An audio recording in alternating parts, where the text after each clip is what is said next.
Frosty! Stubbity-dum, stubbity-dum! Frosty! Stubbity-dum, stubbity-dum! Frosty the snowman was a jolly happy soul with a corncob pipe and a button nose and 2 eyes made out of coal. Frosty the snowman is a fairy tale, they say. He was made of snow, but the children know how he came to life one day.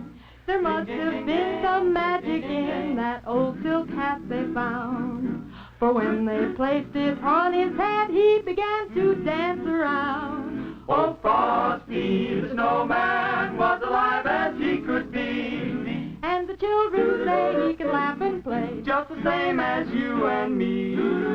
Stubbity-thump-thump, stubbity-thump-thump. Hey, look at Frosty go! Whee! Frosty-thump-thump, Frosty-thump-thump, over the hills of snow. Stubbity-thump-thump, stubbity-thump-thump. He's alive as he can be. Frosty-thump-thump, stubbity-thump-thump, happy and gay is he. Dum-dee-di-do, ding-bum, dum-dee-di-do, ding-bum. Frosty the snowman knew the sun was hot that day, so he said, "Let's run and have some fun before I melt away." So down to the village with the boomstick in his hand, running here and there all around the square, saying, "Catch me if you can, ha-ha!" He led them down the streets of town right to the traffic cop, and he only paused a moment when he heard him holler, Stop! "Stop-a-thump-thump, stop-a-thump-thump, hey, look at Frosty go! Whee! stop-a-thump-thump, stop-a-thump-thump, over the hills of snow. Stop-a-thump-thump, stop-a-thump-thump, He's alive as he can be. Frosty-thump-thump, Frosty-thump-thump, happy and gay is he. Frosty the snowman, Had to hurry on his way. but he waved goodbye, saying, Don't you cry, I'll be back again someday. Thumpity-thumpity-thump-thump, I'll be back again someday. Dingle-dingle-dingle-dingle, look at Frosty go. Wow. Alrighty then. I hope you guys enjoyed that. I could tell that with you, Nasty, I could tell that you enjoyed it. That Frosty the Snowman cartoon before Rankin Bass took a shot at it.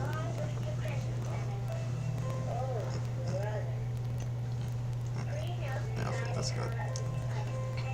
Okay, so might as well get started by welcoming everybody who's here. Firstly, there's Norbert. Welcome. Let's see. He's also mentioned that he has a couple videos planned for 2023, including a new review of a show that I know about. But don't worry, I won't tell anybody what that show is. And a big music-related video. Awesome. I'm gonna see if I'm gonna make sure I'll check them out. And yes, Nas T, hello there. And what's up, Starfree? I'm doing cool. And Rick, and Ethan, and Swappy, and the Holiday Frog, and Starly. And so overall, welcome everybody. So basically, what I'm gonna be doing is, you guys left me some really good drawing requests in the community chat earlier this week, and I'm gonna be doing. I pretty much made up my mind which 3 that I'm going to do. And as I mentioned in the pinned comment in the chat, I may have time to do one more request, choosing from the chat here. But otherwise, I'm focusing on the 3 choices that I made from that community tab. You guys understand, right? Sorry, dude. Yeah. Let's see. So, yes, I'm sure everybody is feeling fine, and don't worry, girlfriend's cartoon, aka Fran. Yep, don't worry, you're not waiting. I'm just getting things started. you might have missed the Frosty Snowman cartoon that I played at the beginning. Not the Rankin Bass one, but the UPA one. Well, otherwise, I haven't gone to the meat of the stream yet. But if you are ready for me to get to said meat of the stream, leave a Christmas tree emoji.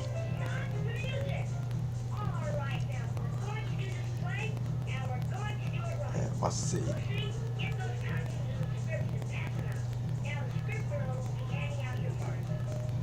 So yeah, you guys can could maybe from now would be some suggestions for an additional bonus doodle request. Again, that is if I have the time. I see you already gave me some ideas. We got Penny from Mr. People and Sherbet, and we got Doraemon and Nobita, and Soap and Shop from Super Noobs, and Bubbles from Powerpuff Girls. Okay, yep, Starfy and Norbert's ready. Alright. Yes, Charlie Brown Christmas is definitely playing in the background. In fact, that is, that may be one of the requests that I'm gonna be doing. Will it be? Let's find out as I get things started. And so a little quip that may or may not even, that may even give a confirmation of the first request that I decide to do.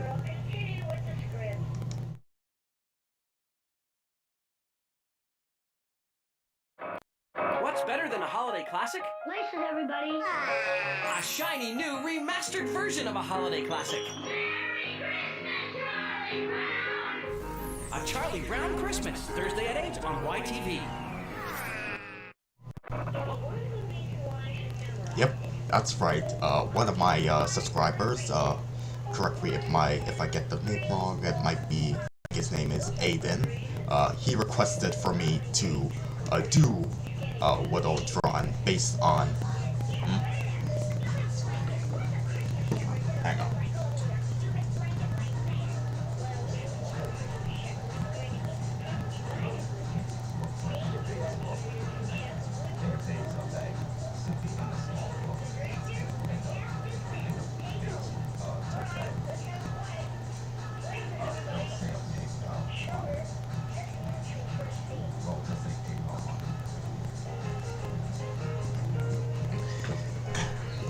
Sorry about that, guys. Like I was saying, one of my subscribers, who I think his name is Aiden, requested that I do a recreation of scene with Charlie Brown and Linus together. Either the scene where he's picking up the infamous Christmas tree, or the scene at the beginning where they're talking at the wall, and you know, Charlie Brown is going on about how he doesn't feel so happy this Christmas time, and Linus is like, Charlie Brown, you're the only person I know who could take a wonderful time like Christmas and turn it into a problem. Maybe Wolsey's right about you. Of all the Charlie Browns in the world, you are the Charlie Browniest. Yeah, I'm gonna go with, so yeah, I decided to go with that scene. I'm gonna just put back on my music.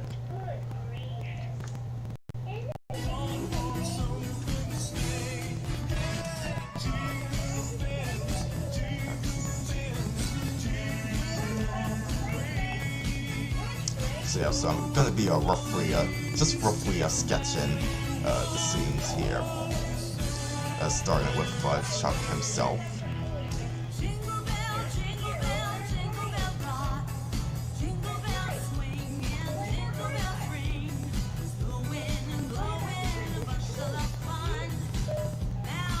So roughly sketching it here. What I often do is that I do the sketch before I do the stream. I'm doing it a little different. Actually, so the sketching process. I don't know if I'll go as far as so the inking process as well here. Again, I have like a few other requests to do. So yeah, I'm thinking what I'll do is that yeah, I figured out what I do with that. I just show the the rough sketch process, and when the stream is done, I'm gonna be doing the rest of the steps, which includes cleaning it up and coloring it. So I was really happy that that subscriber requested for me to draw Charlie Brown and Linus. Not only because, you know, a Charlie Brown Christmas is an S-tier Christmas special, the most famous anime Christmas special, and it's always been one of my absolute favorites, but also I see it as two things.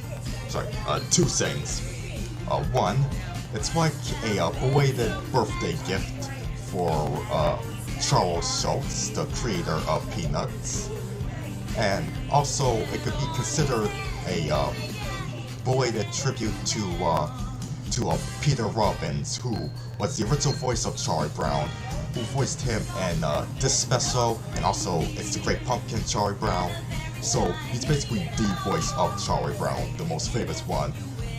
He's as connected to that character like how Lorenzo Music is considered to be the voice of Garfield. But of course, with Charlie Brown here, since it's pretty much a requirement that the Peanuts characters would be voiced by real kids, it wasn't really expected that Peter Robbins would be the voice of Charlie Brown like for his entire life, because, you know, puberty and all that. I don't know exactly how long he voiced the character for, but probably it was maybe for the first 10-ish specials. Probably have to refresh myself on the research here.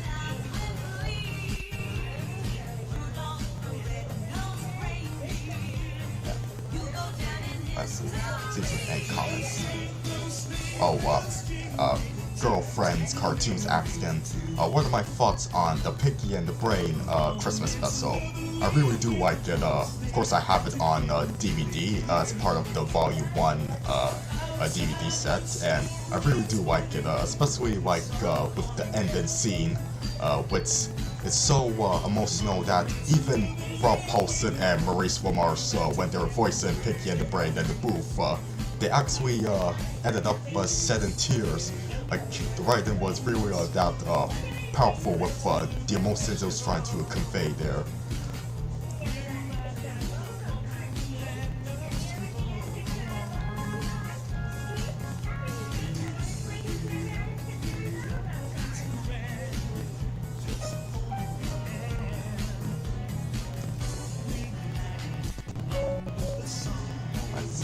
Let's see if there's anything else.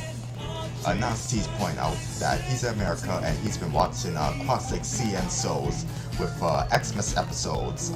He's watching Flapjack right now.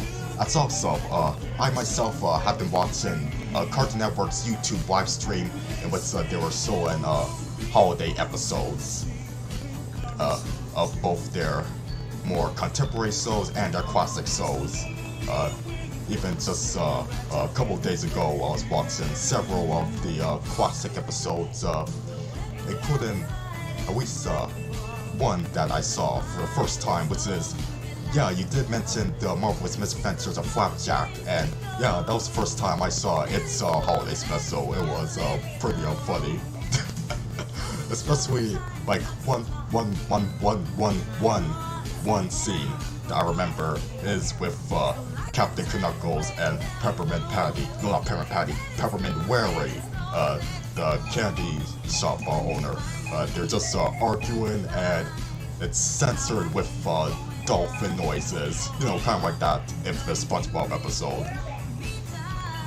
And also, there's this giant merman who's it's weird how in wide shots he's a cartoon like everybody else, but he's actually he's live action in close-ups.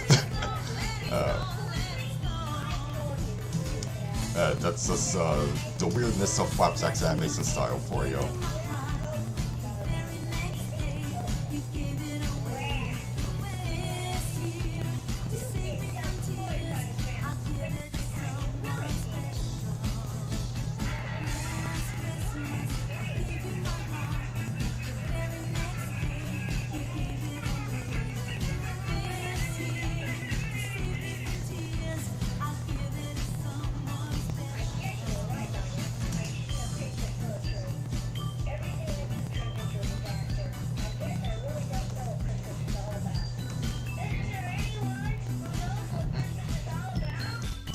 anything else that's here. Oh, Smile with Comforts is here, saying happy holidays. And Starface accent, if I watched Ben 10 before, yes, I have.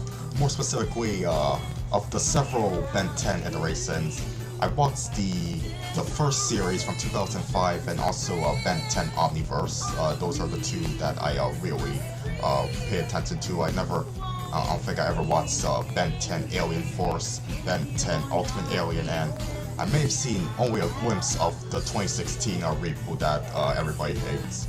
Overall, my opinion on Ben 10 is, it's fine. It's not really my absolute strongest cup of tea as far as those type of action cartoons go, but it's decent. For sure, I really love its catchy theme song for the first series, to be exact.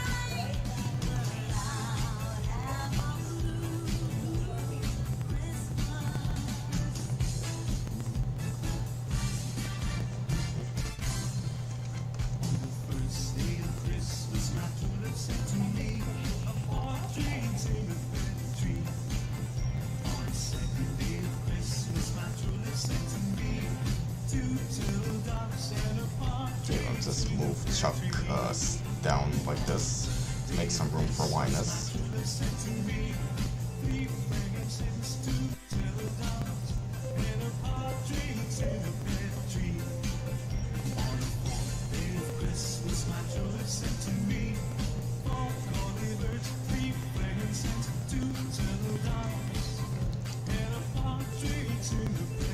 Yeah, just want to bring up this Christmas mix that I'm playing. I think you could find a link to it in the description. So it's playing the 12 Days of Christmas, right? And just want to ask, how many of you guys actually find that song to be annoying? Like, I personally like the song Tolerate just fine, but I wonder how many of you guys consider it to be like obnoxious and overplayed. And which song is the most overplayed in your opinion during Christmas time? The 12 Days of Christmas or All I Want for Christmas Is You by Mariah Carey? Which one do you prefer?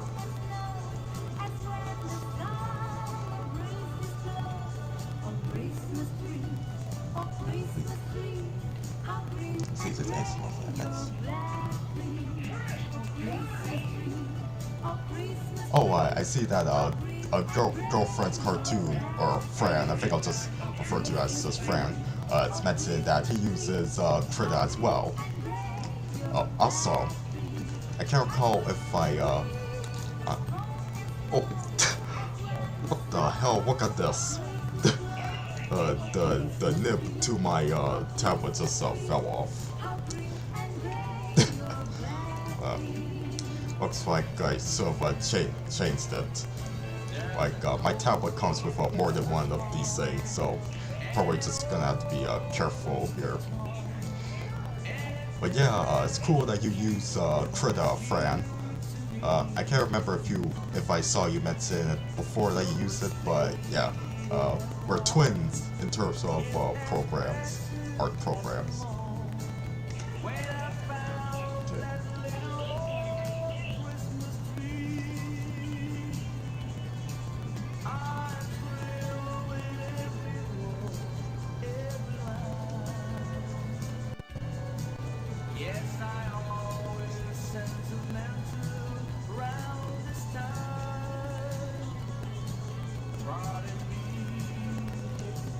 Okay, so Norbert is saying, I guess I can see why some people might find the 12 Days of Christmas to be annoying, especially since it keeps repeating itself. It's kind of like there's a hole in the bottom of the sea. All I Want for Christmas Is You by Mariah Carey is easily the most overplayed Xmas song. Ever since 2020, it's hit #1 on the Billboard Hot 100 every December. Yeah. This is a hot take. Mariah Carey did another Christmas song called Oh Santa, which there's two versions of it. One where it's by herself, and there's another that's a remix with Ariana Grande and what's her name? Jennifer Hudson. And unpopular opinion, that song is even more catchy than All I Want for Christmas Is You. There, I said it. I don't know. I don't know if it's too controversial of an opinion, like, I know it's less popular, but hey, it's a really good song in its own right.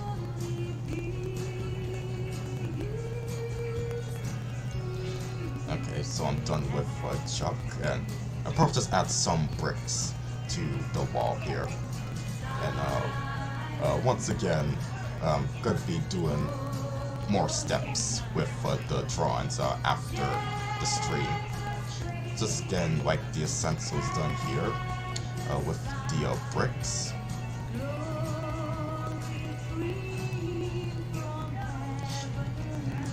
With the sketch here.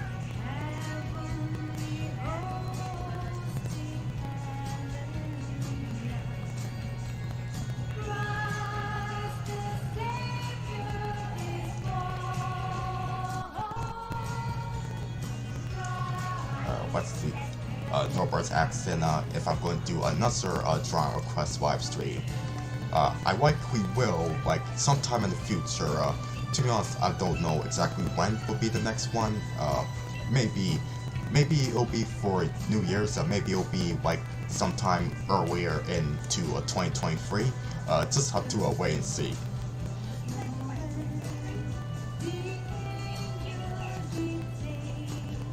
Okay, so now I'm gonna be drawing his good pal Linus here. Okay.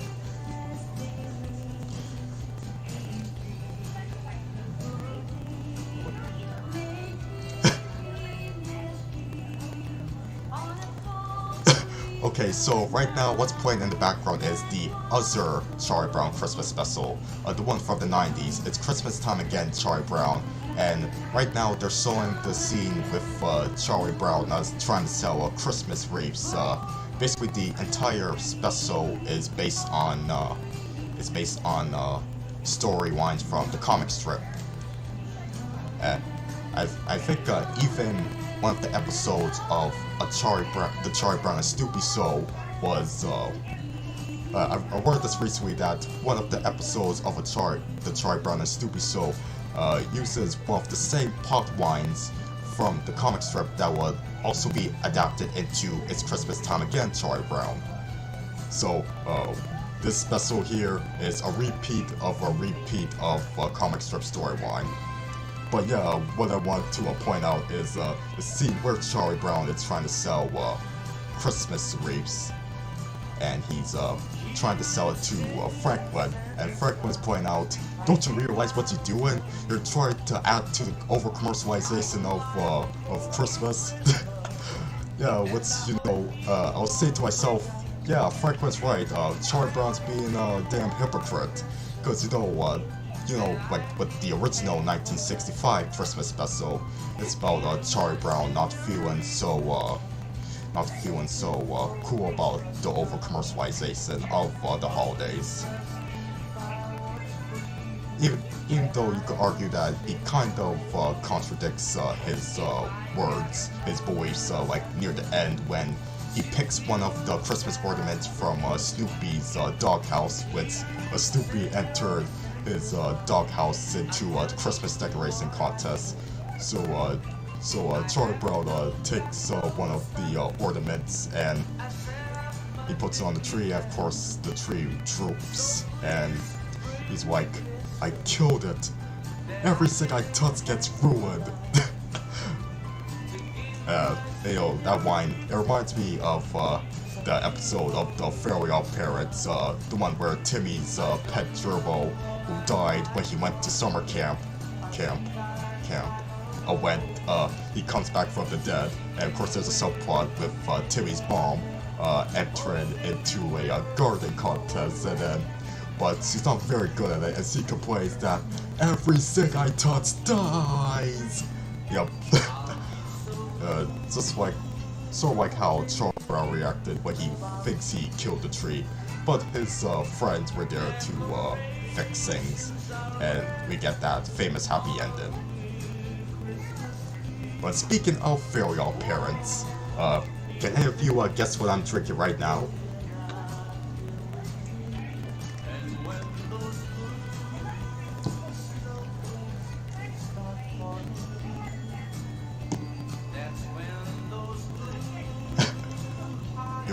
one, Homer J. Yes, that's one of my favorite Christmas episodes of The Simpsons there. As for what my favorite Christmas episode of it overall, I don't know, there's something really charming about the first episode to air, Simpsons roasted on an open fire. I mean, yeah, I remember just rewatching The Real Jim's, who is a popular Simpsons reviewer, doing a very short retrospective on the episode during its 30th anniversary. And he was talking about how, you know, it's sort of fitting that The Simpsons starts off with a Christmas episode, even though it's not the first one in production, it's actually the 8th one. But, you know, for it to be the first episode, the first half-hour episode to air and have it be a Christmas episode, it is something sort of symbolic, because, you know, Christmas is about family time and also looking back and reflecting on the good things and also the bad things, about how we overcome those bad things, like. And of course I go on about how The Simpsons is revolutionary in its own right and how it is one of the key players of that animation renaissance that we got during the 80s, the late 80s to be exact, when things got much better, like improved from the days when it was mostly toy-driven commercials, like merchandise-driven commercials in general.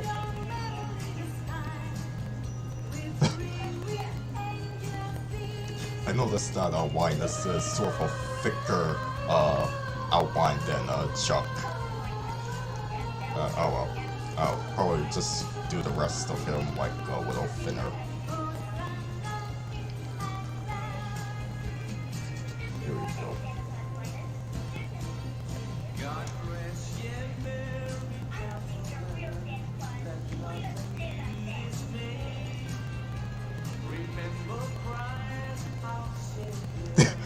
Yes, it is eggnog, but don't tell Timmy's dad, he might steal it from me.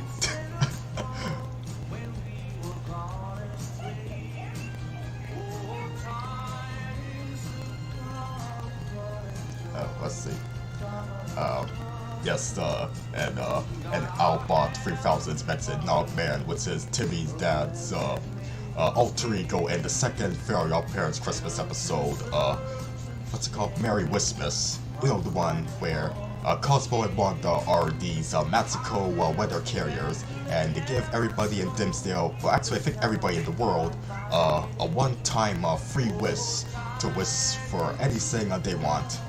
And then Vicky, she gets one of them and she wishes for 1,000,000 wishes, and from there everybody takes advantage, and you know, that's how Santa loses his power, or actually the power of Fairy World gets drained out, if I'm remembering correctly.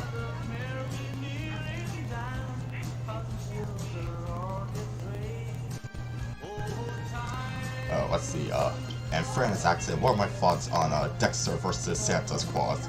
You know, you're the second person in a row with these live streams to ask me about that episode, Fran.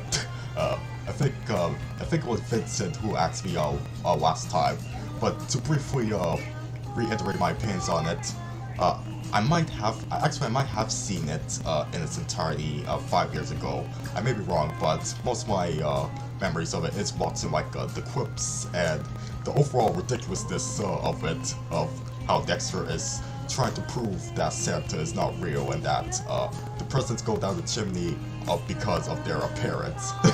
And my favorite things about it is the absurdity of Santa saying nothing but ho ho ho, except for the ending of the episode, and the little reference to the special that I'm doing fan art of right now. When Dexter is trying to tell his family that Christmas isn't all about the presents, it's about, you know, more than that.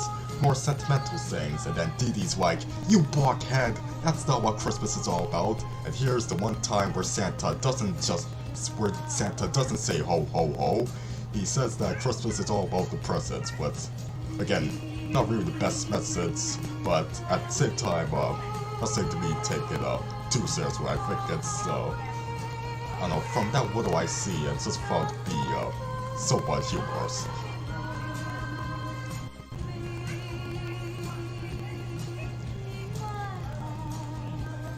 let's see. Anything else here? Let's see. Yes, Norbert mentioned about Christmas. Christmas is greater than Christmas. The latter is a selfless holiday. Yeah, exactly, because, you know, you get these little letters, you make your wish, and I think the wishes are rule-free, so of course there's major consequences there.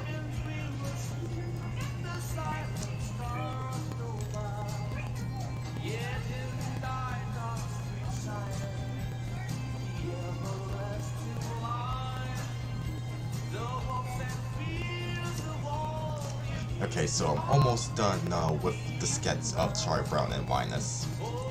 Once again, this is all going to be cleaned up and colored after the stream. And I might as well do my save this project file from now. Just hang on a moment.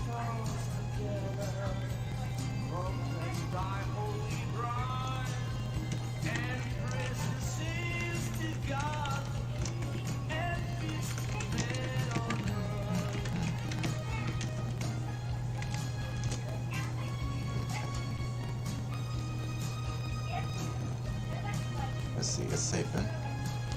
It's saving, and yep, here we go. Okay, I'm just gonna read some comments here.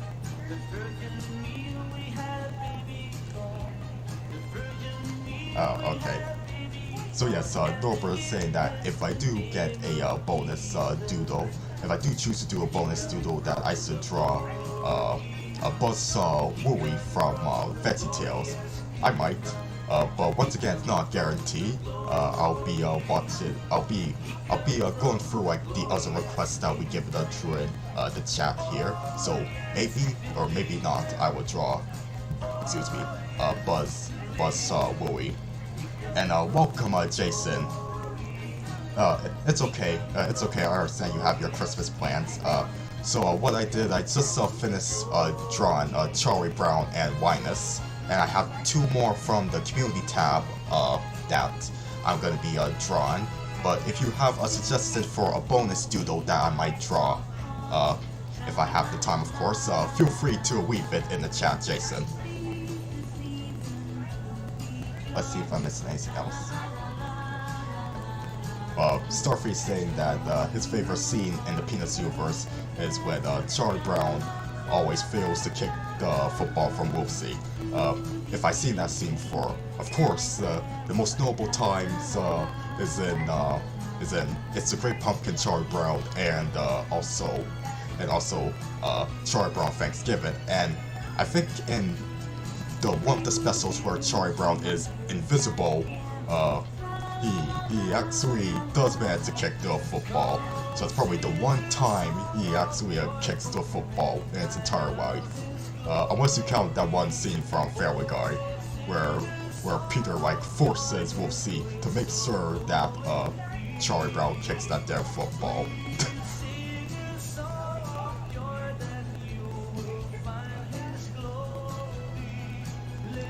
Okay. And Eddie's Jingle Jingle Jangle is playing on Cartoon Network America right now. Cool. Yeah, I did saw that. That's another classic special that I got to watch some of during the Cartoon Network holiday live stream on YouTube.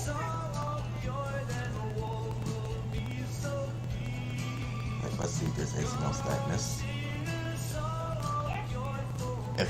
If anybody has seen Puss in Boots: The Last Wish, nope, I haven't, but I heard some really good things about it.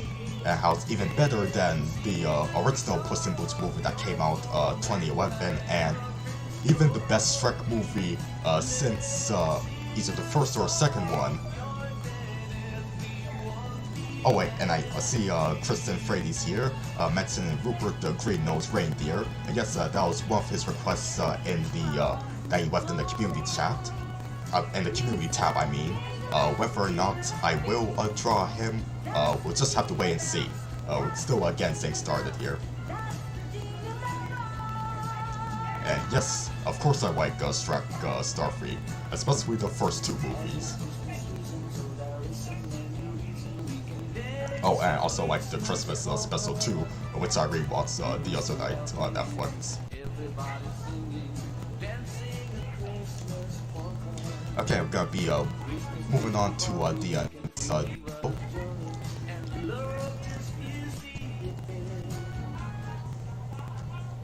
okay, just gonna be pause the music for a bit as I get things started for the next request. Move aside Charlie Brown here.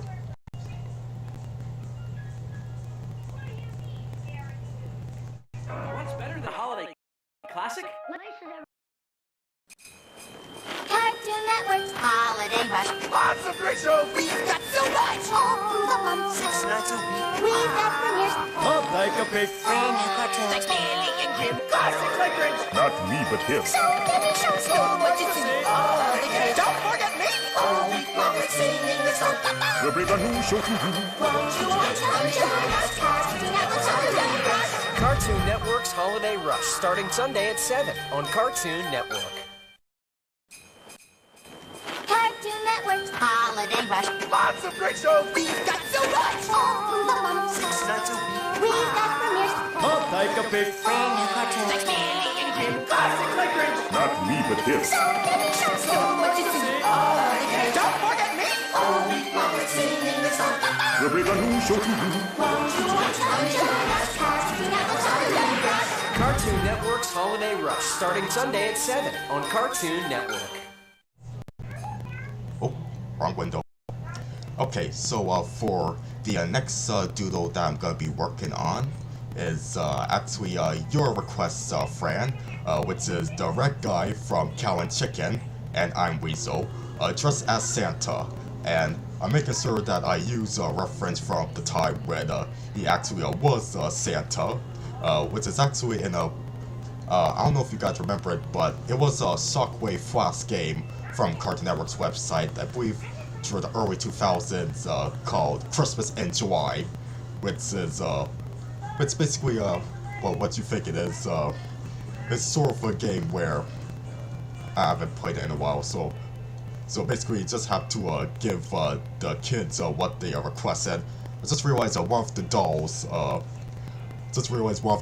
looks like Bubbles from the Powerpuff Girls. But yeah, basically have to give the kids the right gifts that they're asking Santa red guy for. I just put back on the music.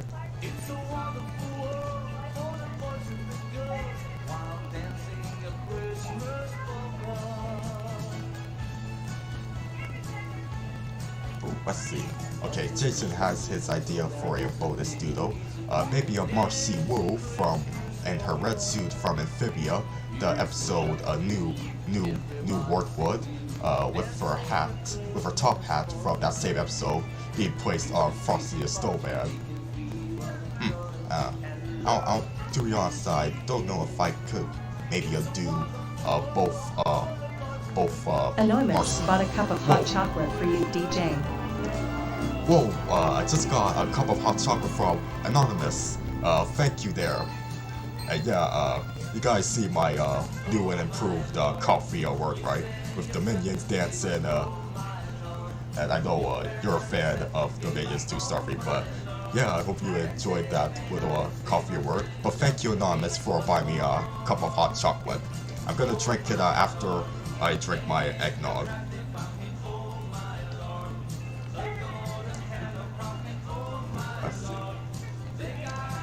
So yeah, Jason, I'm not likely to draw both Marcy and Frosty Snowman. Maybe I'll draw Marcy by herself. I'll just have to wait and see. Until then, I'm gonna be drawing the red guy here.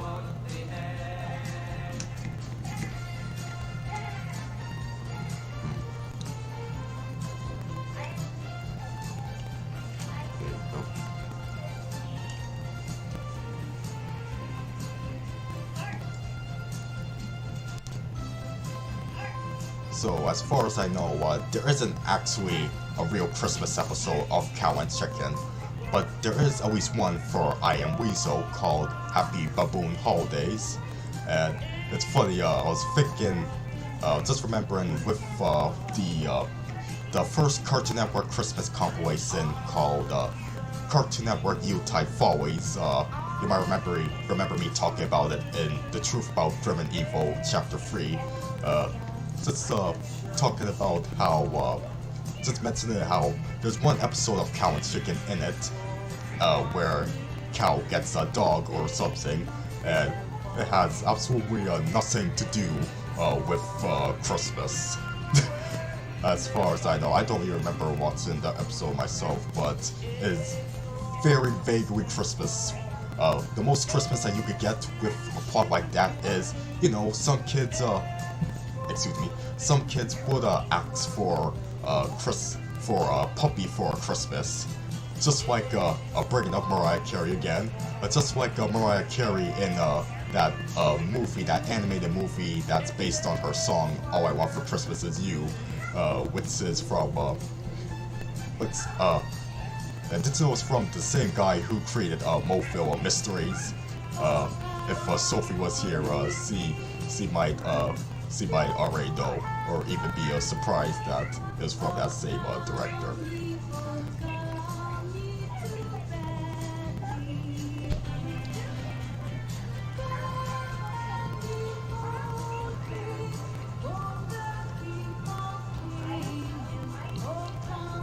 So yeah, going back to Cow and Chicken, yeah, that episode where Cow gets a dog, it hardly has anything to do with Christmas. They have 2 I Am Weasel episodes on that DVD. I believe one is Happy Baboon Holidays and the other is called Desert Island. And I'm just thinking, you know, okay, instead of maybe 2 episodes of I Am Weasel, you think maybe you could have maybe Christmas Con Carne on there? You know, the Christmas episode to Evil Con Carne? Since not even the Billy and Mandy episode that's on that DVD is really Christmas related. It isn't actually. It takes place in the snow, yes, but it has nothing to do with Christmas because this was before Billy and Mandy Say Christmas premiered. So Christmas Con Carne was like the only Grim and Evil Christmas episode at that time. But I know, like, they choose Billy and Mandy over Evil Con Carne because, you know, it's the most popular of the 2. I still think they still have had Christmas Con Carne on that DVD instead of 2 episodes of Iron Weasel, but oh well.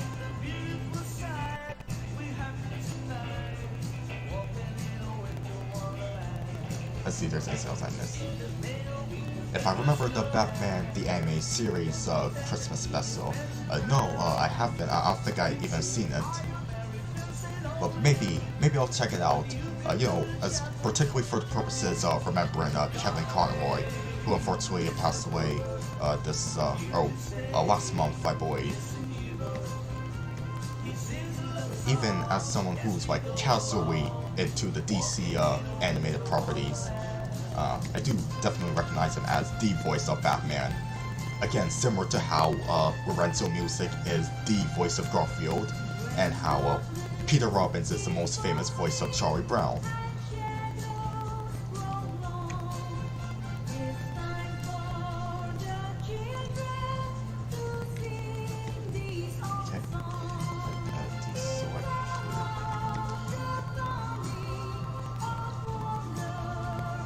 Just give me a moment.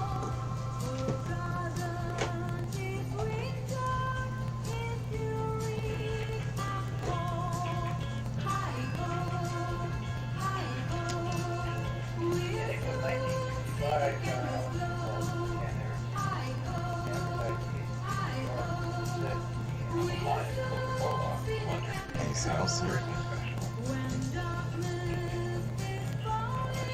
Let's see.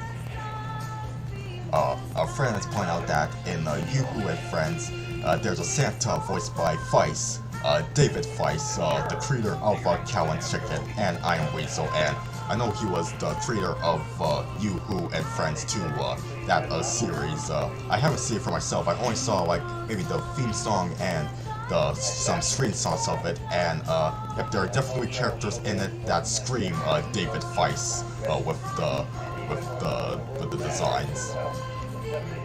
Everything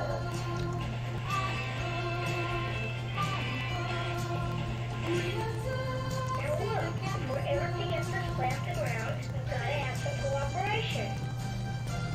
Well, Melinda's the animator for San Francisco party. Michelle and I, we all sat down, stared at each other, trying to think what the world we're going to come up with. Marty was an incredible, creative, not just a cartoon, Just increase the size a little bit. storyteller. And then we started to put building blocks together. I don't know why. I know what he's talking to him and working with him. Sometimes I'm just sitting there cold and real. He's gonna come up with a great idea. And that's how the whole show came together on the Thursday afternoon. We set the outline for the poll, and they got it on Monday. Wait, who's talking in the background? Oh, I think you're referring to a documentary on A Charlie Brown Christmas. That's a special feature on the DVD. If it's distracting, I can turn it down.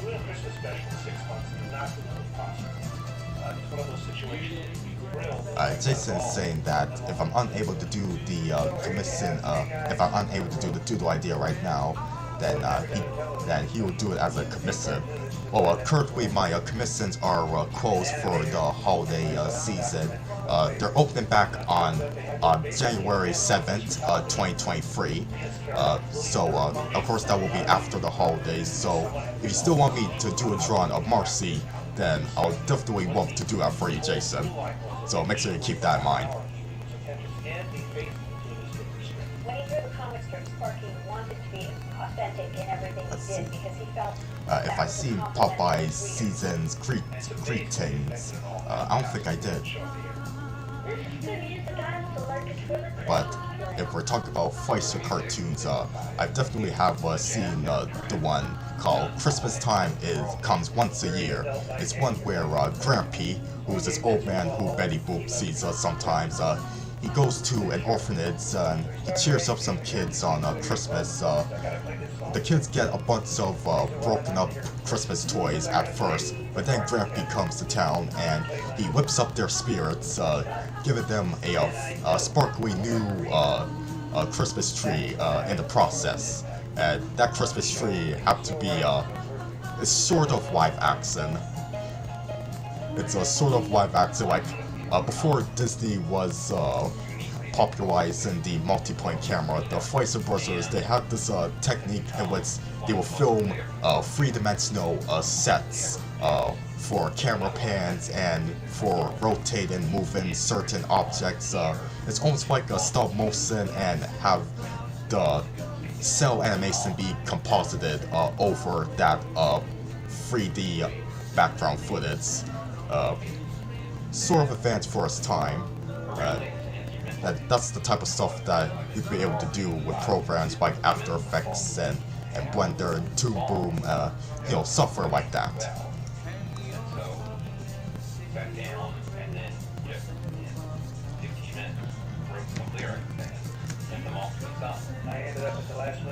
Okay, so I'm gonna have the right guy's right hand or right arm behind his back here, and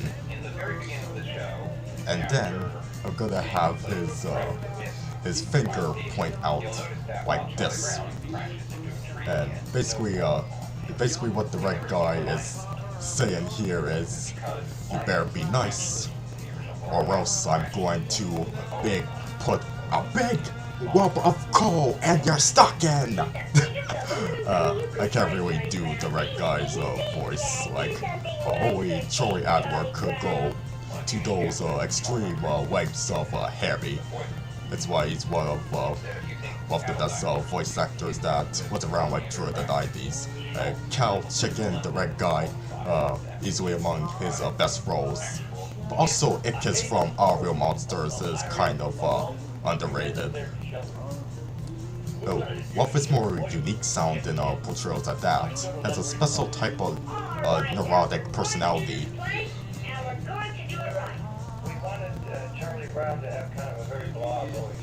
It's very hard when you're an actor to also be blah at the same time. Okay, yeah, Jason's saying that he's fine with the compromise that I suggested. Awesome. Yes. Yeah, once again, guys, my commissions are open back in January 7th. I technically have one more that I'm technically in the process of finishing one more that was ordered before I closed them. But otherwise, I'm taking a break from taking new commissions until early of next year.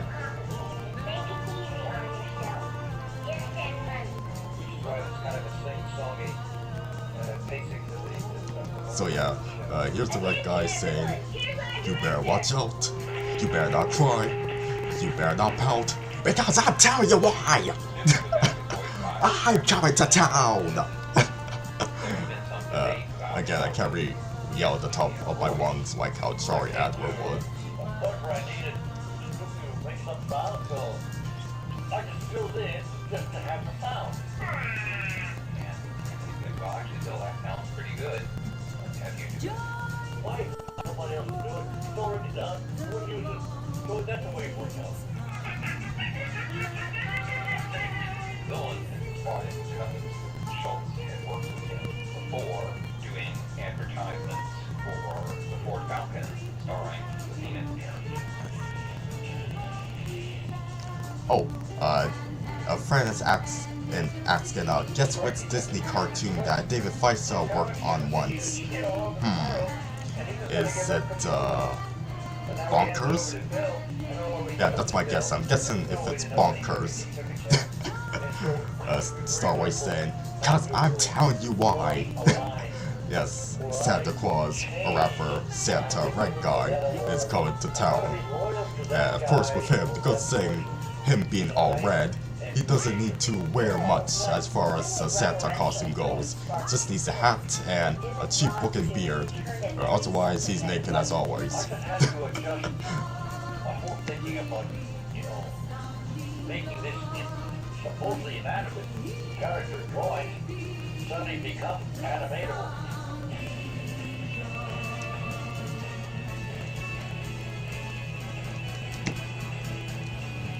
Melendez and his guys had to figure out how to draw like Schultz would if he'd been an animator with their kind of experience, and how did Charlie Brown walk with those oddity lifters.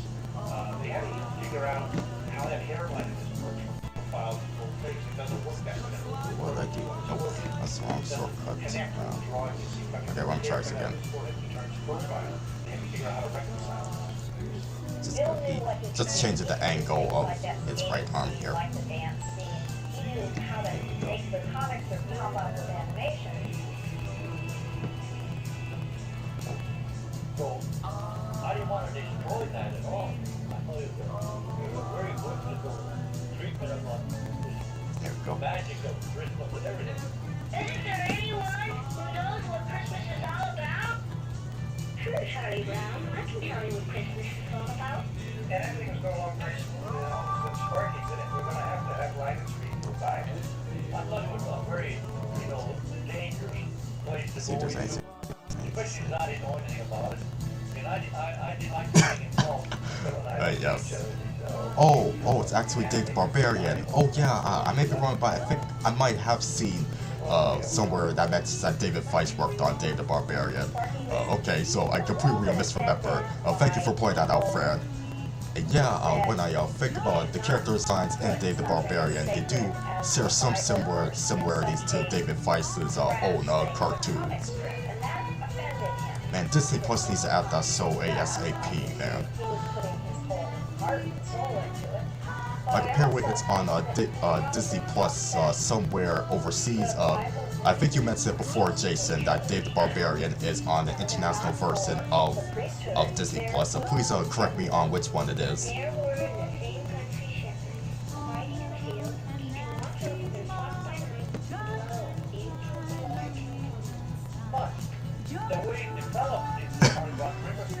Norbert's saying that there's an episode of Fanboy Chumps Chum that's a giant reference to that famous "Put that cookie down now" line from Jiggle All the Way. Oh, really? That's cool. Yes, I know Jiggle All the Way isn't really normally considered to be a great movie, but I don't know, to those who are nostalgic for it like myself, it is like Christmas must-watch. It's really hilarious too, with the overall ridiculousness of Arnold Schwarzenegger and Sinbad going crazy over getting the last Turbo Man doll. I'm sorry, Turbo Man action figure. Actually, you know what? Speaking of Jingle All the Way and Sinbad, I don't know if you could see him over there, but yep, here he is. I have this Funko Pop of Sinbad as Myron, the crazy mailman that I got a few months ago at a store called Mind Games in the mall. They have a really great selection of Funko Pops. It's where I got some of the other Funko Pops I have too. I ain't going anywhere without that Turtle Man doll. Oh, I'm sorry, Turtle Man doll. Yeah, he calls it Turtle Man instead of Turbo Man. Okay, Myron, time for you to go back. The whole reaction was one of disappointment that it didn't really translate as well as we thought it would. Networks went against the conventional. Okay, yes, I do appreciate the clarification, Jason, that Dave the Barbarian is on the Indian version of Disney Plus. Cool. And as for my favorite Cartoon Network Christmas episode, oh wait a minute, I'm misremembering here. I'm sorry, misreading the comment. Albot 3000 saying, which Christmas episode of Cartoon Network series? A. Johnny Bravo, B. Conan Kiss Next Door, or C. Billy and Mandy? To be honest, the quiz question here seems to be a bit unfinished. Which Christmas episode? I think maybe you're asking me which one's my favorite. I'm definitely gonna go with Billy and Mandy, Same Christmas. I rewatched it on the stream, on that same Cartoon Network stream that I mentioned, and even tweeted that I was watching it on the stream, and it got over 100 likes on Twitter, and even the voice of Grim, Greg Eagles, retweeted that tweet, so that was awesome. So yeah, if you guys don't have Cartoon Network on cable, well, the American version, then you should hop on over to their YouTube channel and watch their holiday live stream. You might catch your favorite holiday episode of one of your favorite Cartoon Network shows playing.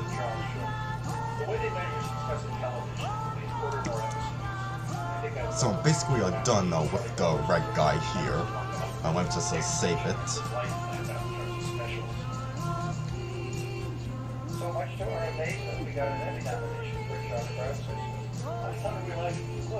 And once again, these sketches are going to be cleaned up and colored after. In the meantime, I'm going to see if there's anything else here. Oh yes, Jason's mentioned that his friend Matthew Riley is saying that Fillmore is on the British version of Disney Plus. Oh yeah, I might have heard about that before. And yes, Chuck Adler is also Buster Bunny in Time to Adventures. I barely saw that show, unfortunately. The most I remember is maybe a couple clips, and also watching their TV movie, How I Spent My Summer Vacation. Oh, Aiden, welcome. Guess what? I actually drew your request. Just silence the red guy. Come on.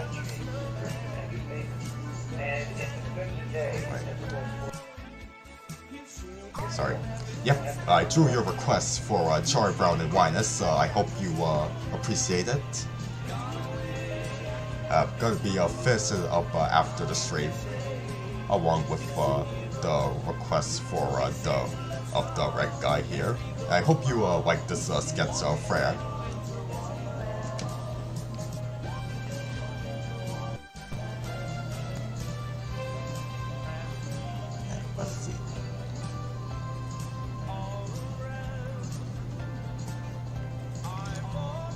So Aiden thanks me for the sketch.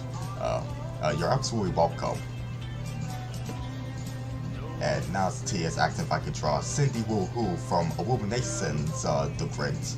Maybe. Once again, I'll decide on which bonus doodle I do once I get the third one from the community post done. Okay, so in the meantime, I'm gonna be playing yet another clip for an intermission, and once again, it may give a hint as to which one I decide to do next. Now, with you out of the way, there's nothing to stop me from taking over the world. Take control of yourself, Santa. Fight his mind control. It's no use. Santa Claus is completely under my control. Come on, Santa. I know you can hear me. The children of the world are depending on you. What's happening? The children. I'm taking my money back. Guards! Attack!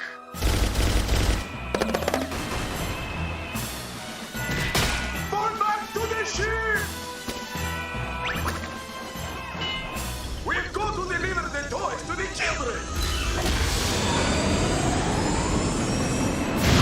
But the toys, they're loaded with mind control devices. These people have no honor. I just have to drop the toys off myself.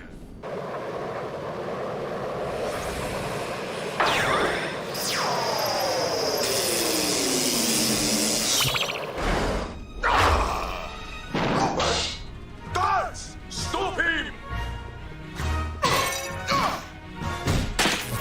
Merry Christmas, suckers!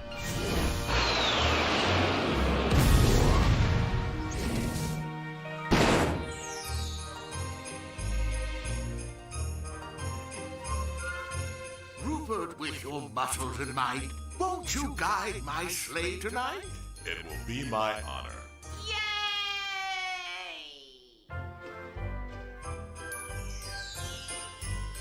And so ends the story of Christmas that almost wasn't.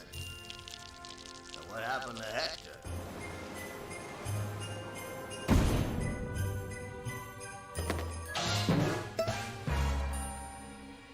Cold again this year? Merry Christmas! Bah! I always like Halloween better anyways. Merry Christmas is a trademark of the Xmas Corporation and should not be repeated without written permission. Yep, that's right. It's Rupert the Green-Nosed Reindeer, who I sometimes joke to myself, he's the one who I recall is the most famous reindeer of all. Like, move out of the way, Rudolph, this guy is where it's at. And he was requested by Tristan Frades, and, I chose to draw Rupert not only because, as an evil Con Carne fan, I can't resist, but, just giving it to him as a Christmas bonus for how supportive he has been throughout the year, particularly with my coffee commission, so I definitely owe him one here.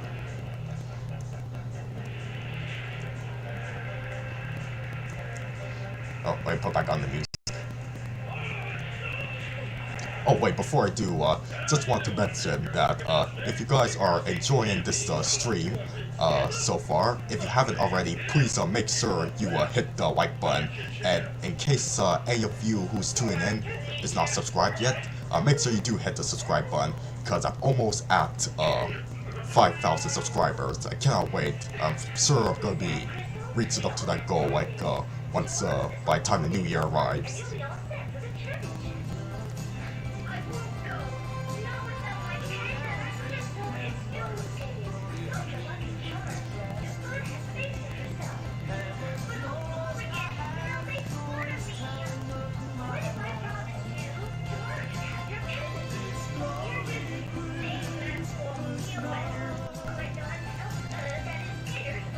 So yeah, ever since I became a fan of Evil Con Carne 5 years ago, Christmas Con Carne has been an annual holiday watch for me. It's not as good as Billy and Mandy Say Christmas, but it's up there. You know, although I also wish there was a second Evil Con Carne special that's actually Halloween themed. Okay, I don't know if any of you are familiar, but there was once this Evil Con Carne fan blog called Evil Con Carne Files that was on Tumblr. For some reason, it shut down this year, rest in peace. But remember there was the main author of the blog, who goes by username PyroGothNerd. She gave some ideas for episodes of Evil Con Carne that should have happened, and one of them is a Halloween episode. And you know, I don't know, if I can remember correctly, I think it's something to do with Hector and the gang want to do something with pumpkins, jack-o'-lanterns that are alive, but of course that plan was already done by a jack-o'-lantern, or Jack from Billy and Mandy's Jacked Up Halloween. So that could have meant there was at least a cameo appearance from that character. But yeah, there are no half-hour episodes of Evil Con Carne though during this short run, which is well sad.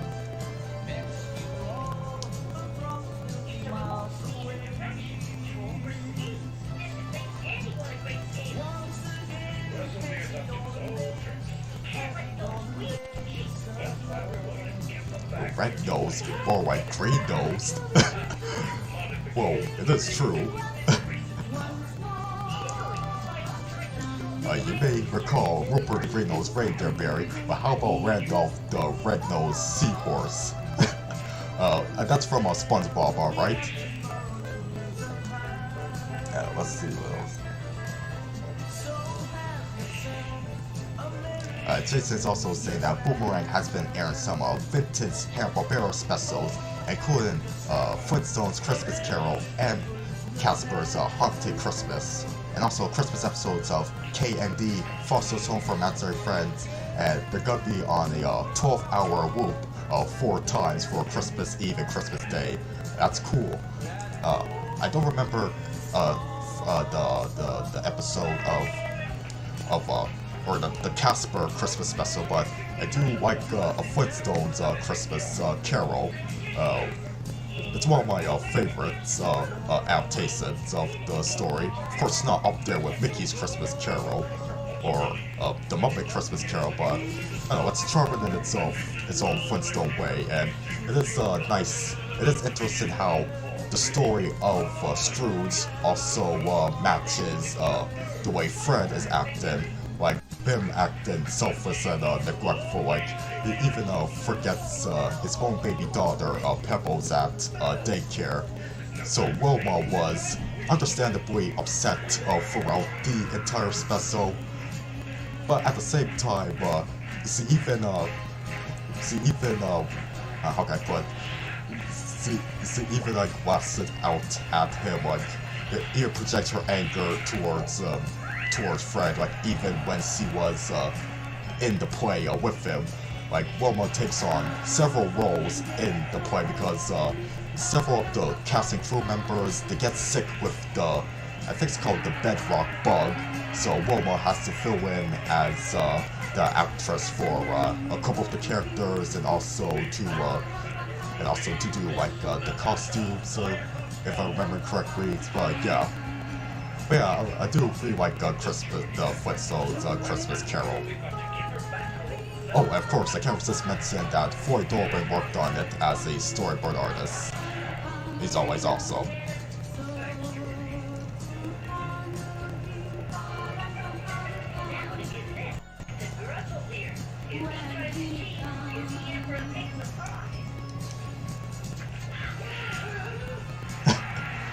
Merry Christmas, suckers! Yep, but that's what Rupert tells Hector and the gang. And you know, when I was rewatching this episode before the stream, one thing that I realized is So with Hector's plan, you know, he wants to use Santa in his plan for world domination that includes mind control, and even some rigged teddy bears are involved with the plot, with this evil plot. And I'm realizing, hey, that's pretty much the same thing that they did in Pinky and the Brain's Christmas special.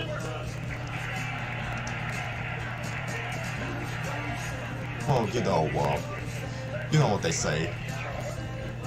What's the word I'm looking for again? Oh yeah, imitation is the greatest form of flattery. Of course, like, Pinky and the Brain and Evil Con Carne are kind of different in terms of how they're executed as world domination cartoons. Even in that Christmas episode for Pinky and the Brain, like, spoiler alert for those who haven't seen it, of course, with the letter that Pinky wanted to send off to Santa, which the Brain reads aloud, just as he was getting the mind control dolls of himself ready. You know, if Pinky wrote to Santa that the Brain really wants the world to be a better place, like he believes that the world would be a better place in his control, so it doesn't necessarily mean like evil stuff. Like, I've always thought of the Brain as an evil genius, but not necessarily. Like, he does come off that way, but you know, maybe Pinky's right. Like, maybe with the Brain's intentions of taking over the world, it's pretty much, you know, to make things better, generally better for humanity.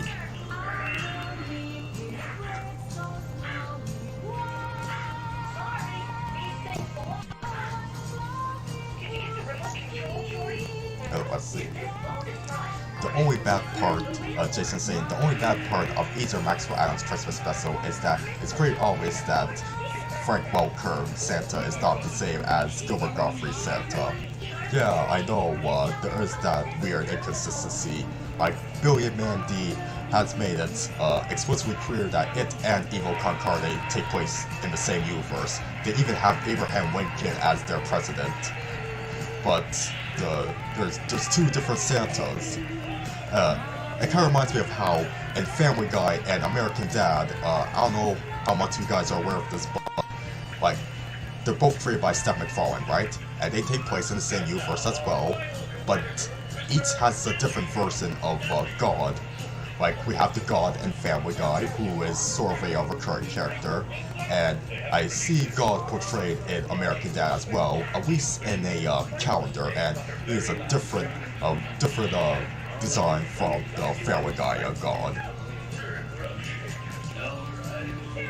But yeah, and that's what I love Frank Welker. With his version of Santa over here, the Gilbert Gottfried one is definitely just as entertaining, just as unique. and that's part of why I made sure that I drew that version of Santa, like in the Christmas stream that I did last year. But let's not talk about the challenges that I had drawing that dude.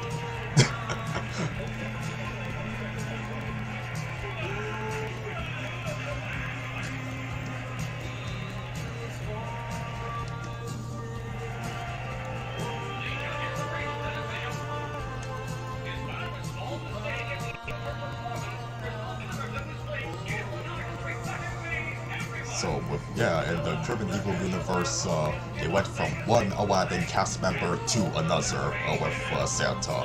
And speaking of cast members and those different connections,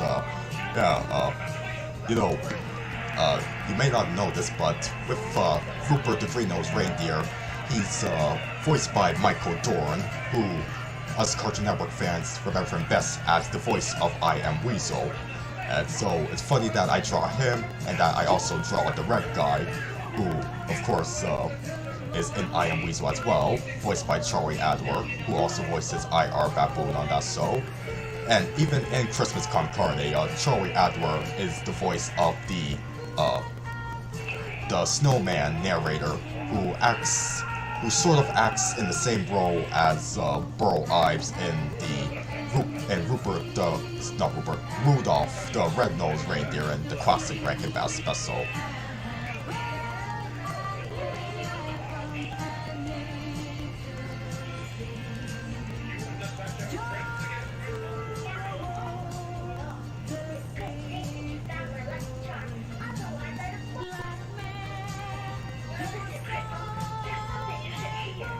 Yes, rest in peace, Gilbert Gottfried, and also, one of his last appearances, one of the last voice acting roles he ever did, happens to be a Christmas episode, the one for Spy and Friends, to be exact, where he actually plays God.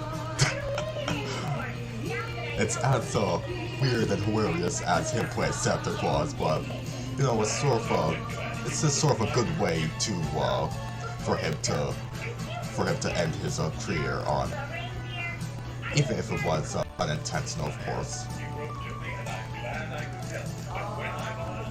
But yeah, you guys saw the Spy and Friends Christmas episode, right? If so, let me know your thoughts. That's definitely one of the best cartoons that came out this year.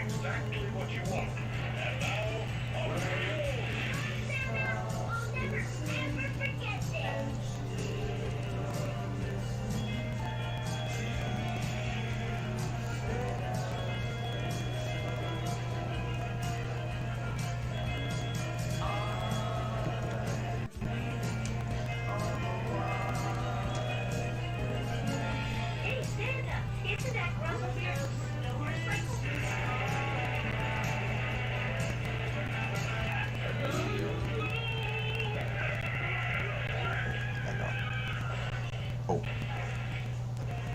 Just playing the music again.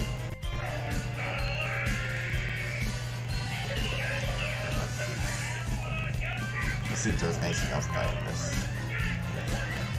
Oh wow, Mona Marshall was voice of Doraemon, like in the English dub. Oh, that's cool.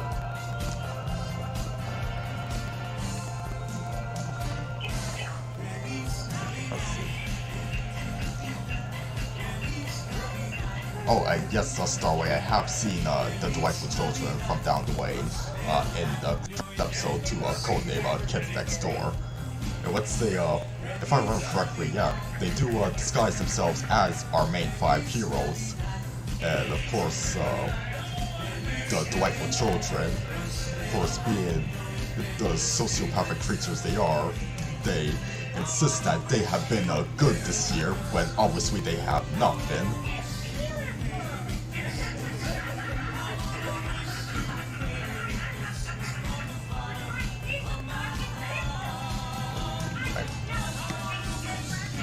So Rupert is turning out pretty good so far.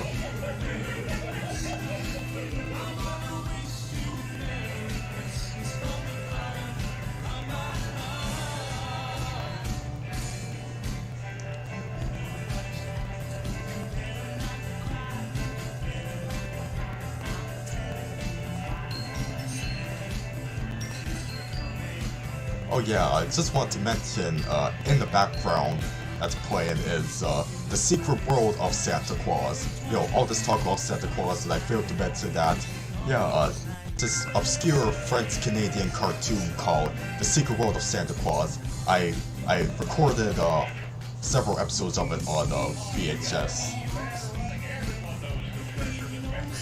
Okay, so right now the VHS is on some Disney Christmas Parade, and Mickey and Minnie are on the float. But yeah, The Secret World of Santa Claus, if you're not familiar with it, yeah, it's just as what you think it is. It's a series about Santa. You know, he's helping out kids along with his elf sidekicks. And Teletoon used to air that show every Christmas for about 15 years. They'll do annual marathons of it. And let me see.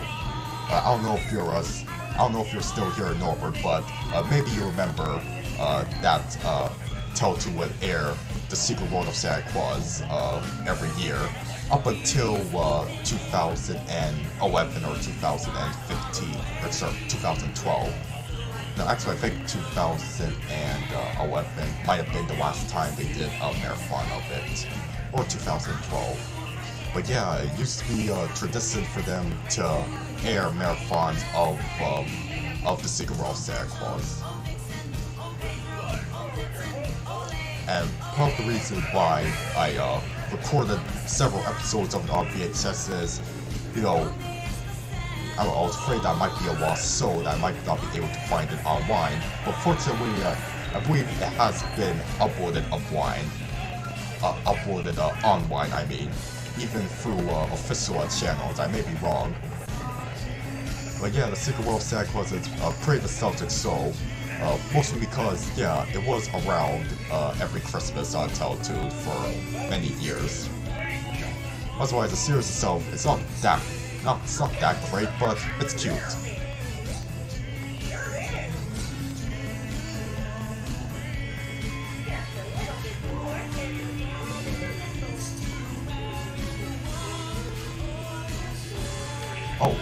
Fran is pointing out that the Secret World of Santa Claus and Gargoyles are animated by the same studio. Cool, yeah, I know, Fran, that you're definitely an expert on pointing out which animators and which overseas studios worked on different animated productions. Even when the source is, even when the source isn't as easy to find as some people may assume or whatever. But yeah, I definitely credit you for. I definitely have to thank you for being an expert on those things, Fran.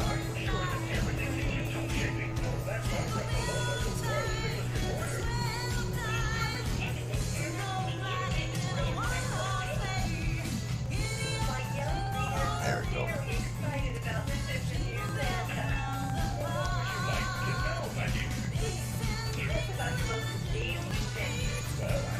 Okay, so I don't even know if Kristen is here on the stream anymore, but once you do see this, Kristen, I hope you really appreciate this sketch of Rupert the Green-Nosed Reindeer.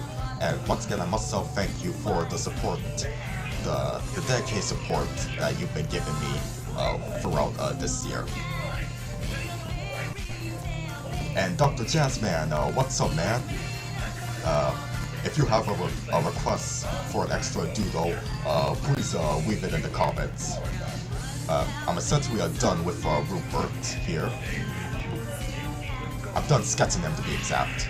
I'm gonna be finishing up all of the requests after the stream. I think what I should also do for now is also name my folders. So first we got Rupert. Yeah, I might as well just do a recap of what we did. Yeah, so we got Rupert, and then we got the red guy. Just put in Santa Red. Santa Red guy. And lastly we got Chuck and Linus.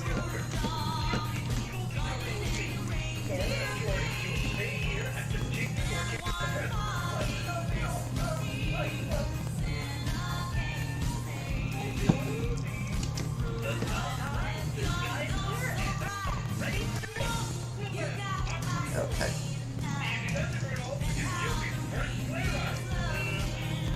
Oh, so Dr. Jazzman wants me to draw Rocky at a bowling goal. I might let's just go over any comments that I missed. Jason is wondering if the new voice of Digit from Cyber Chase might be Butch Hartman. Like how Butch Hartman voiced Dr. Bender in that character's later appearances on the Very OddParents. Maybe, but do you know who would be a really good replacement for Gilbert? I think Ralph Paulson should be the new Gilbert Gottfried, because if you listen to his podcast, Talking Tunes, he did an interview with Phil Lamar, and you know, with every episode they play different characters, either the ones that they originated or ones that they just do impressions of, and read in different movie quotes. And Ralph Paulson was doing an excellent Gilbert Gottfried impression, while Phil Lamar was doing Samurai Jack, as they were reading lines from Goodfellas. It was absolutely hilarious. And and Rob's Gilbert impression was spot on, so who knows, maybe Rob should take over as a Digit. Even though also I think Cyber Chase probably should just end now. Like, it's been going on for 20 years and they still haven't found the cure for motherboard. You know, that virus that's inside her, that hacker caused.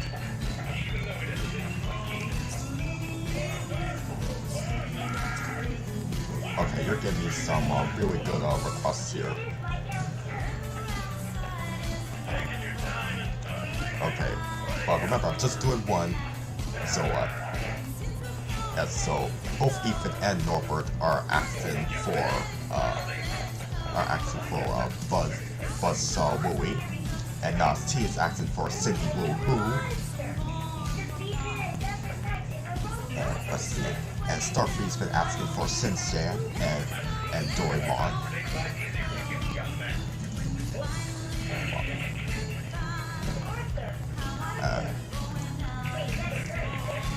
You know what? Because I'm thinking that I should have at least one female character here, because you know we got like 4 male characters here. I think we should have at least one female character. So I'm thinking I'm gonna go with your request, Nas T, and do Cindy Woo Hoo. Gonna be doodling her.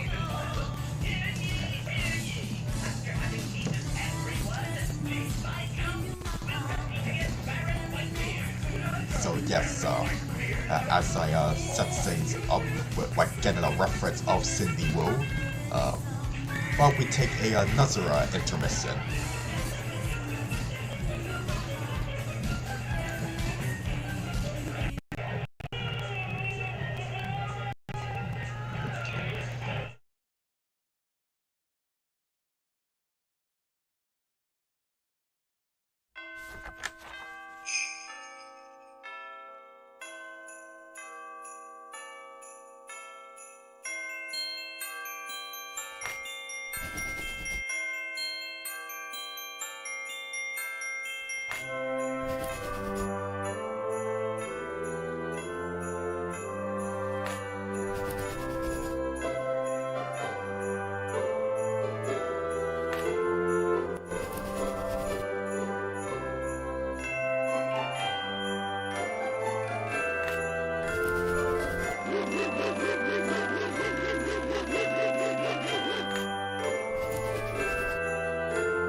Okay, I'm back.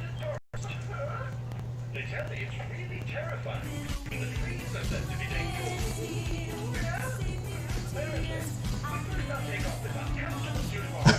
Okay, so yeah, Randolph the Red-Nosed Seahorse doesn't actually appear as a character, but his name is brought up when the Bikini Bomb characters are arguing over what song they should sing. Oh yeah, that was in I think that was in Christmas Who. Totally forgot about that bit. So yeah, hope you guys enjoyed that little intermission.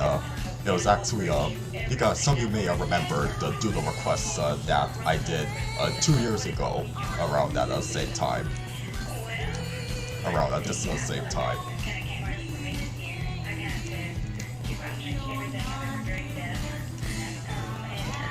So maybe I'll just move Rupert over here with the other guys.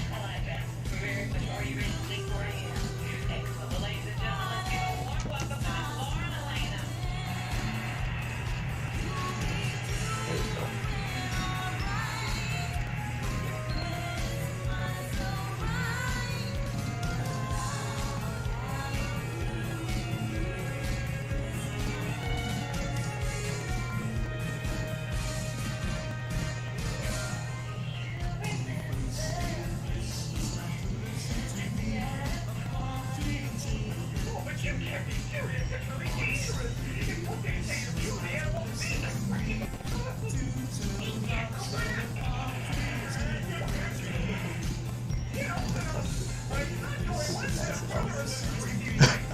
Yes, there I am, Gary, there I am. Yep, I remember your request for Homer and Santa's well helper, Jason.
Excalibur!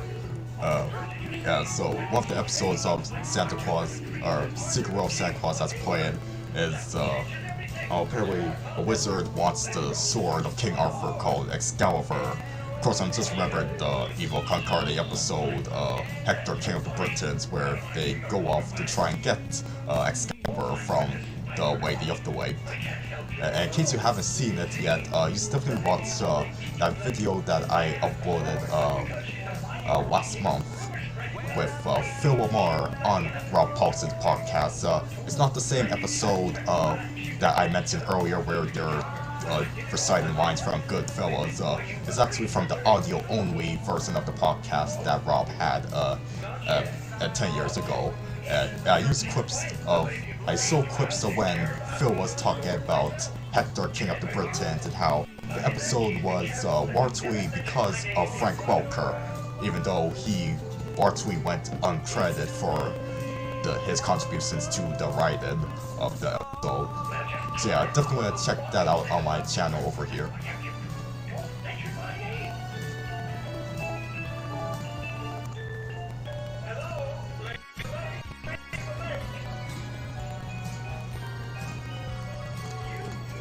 It's a SpongeBob Christmas.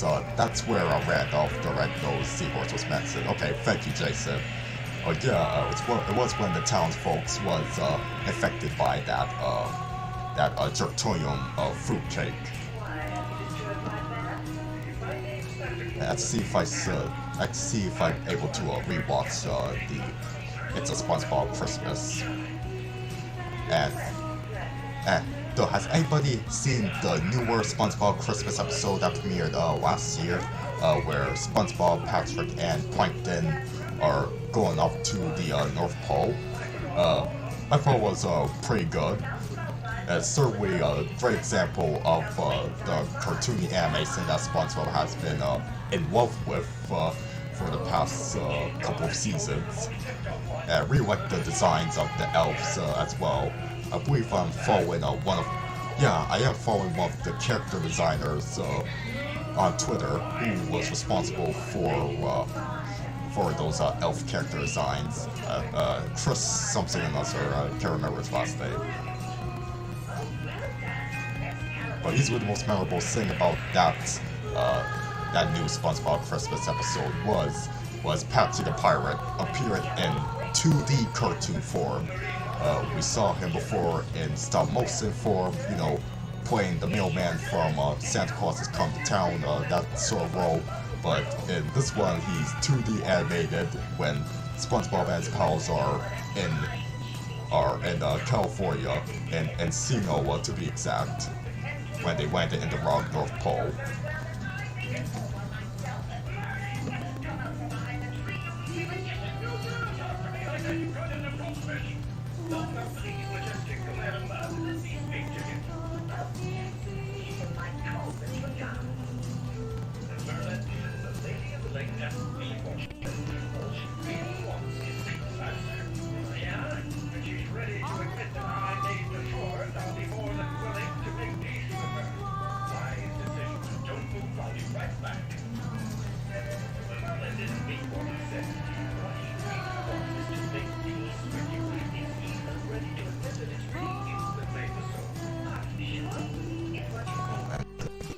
I'm missing here.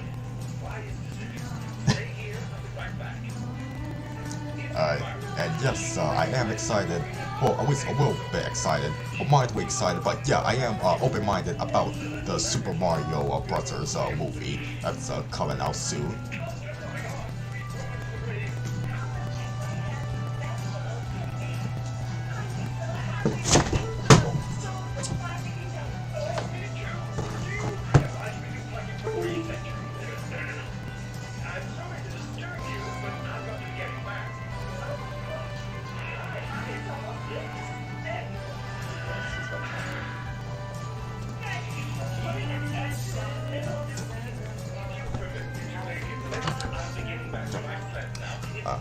Hang on a moment, folks.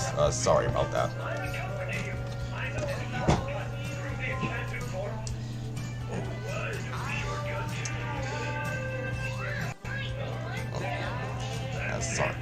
Sorry about what just happened just now, folks.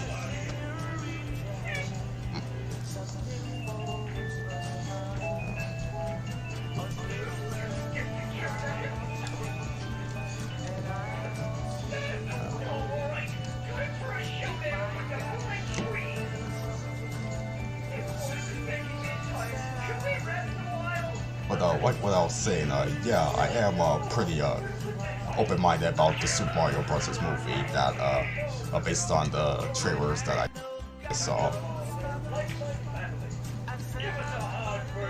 Though I sure wish Chris Pratt sounded funnier as Mario. Funny in the sense of, you know, Captain Wu from the animated series from the late 80s. Hey, Manzanos! It's the Super Mario Bros. Super Soul!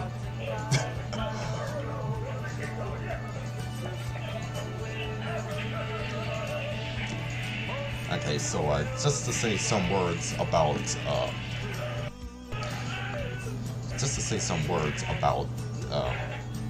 this version of the Grinch here. I might have talked about it already when I drew the Chuck Jones Grinch last year, but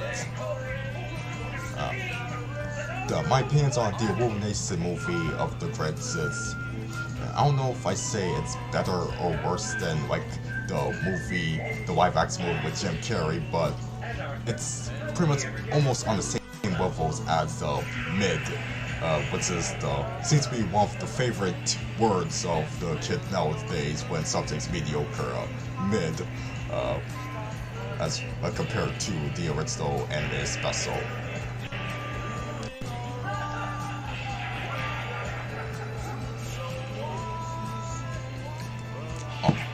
Okay, good luck on your video, Norbert. Have a good night and a happy holiday.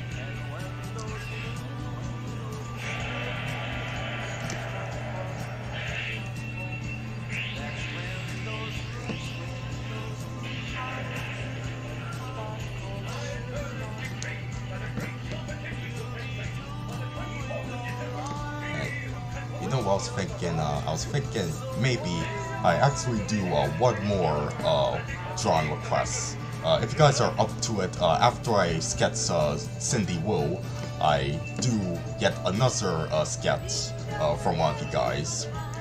Who knows, maybe it'll be from Ethan, and maybe it'll be from Starfy. Just have to wait and see. Again, it depends on the complexity of the character.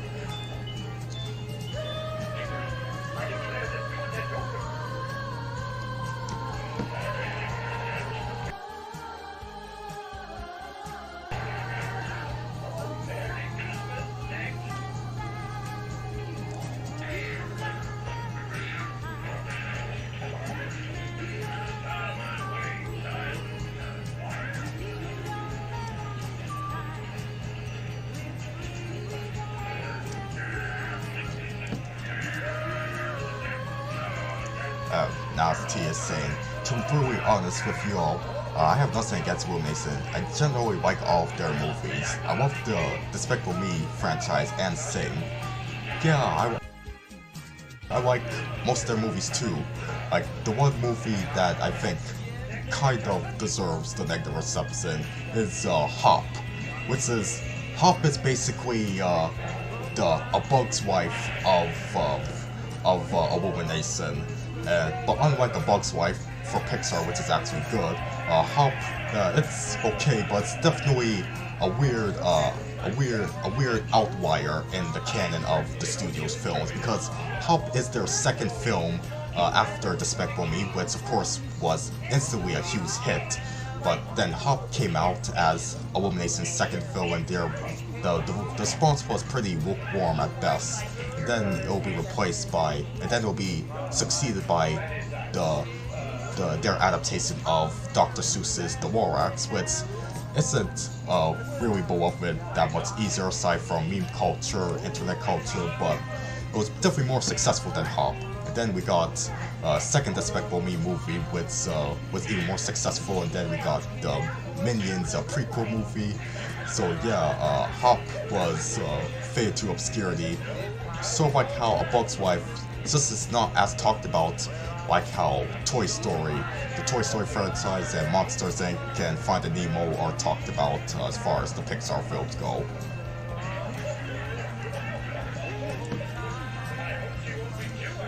But yeah, I do like the Illumination films. Well, they're not always great, but most of them are definitely watchable. And Despicable Me, the first film, is easily my favorite of their work. And with this Grinch movie that they did, again, it's nowhere near as brilliant as the Chuck Jones special. It's pretty mid, but again, watchable.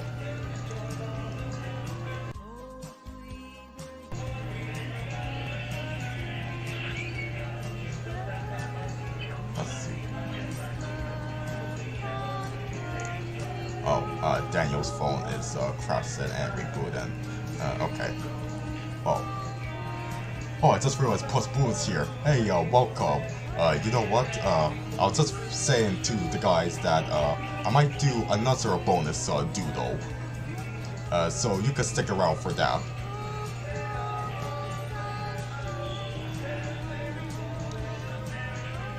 Okay, and then I'm gonna add the stamp here.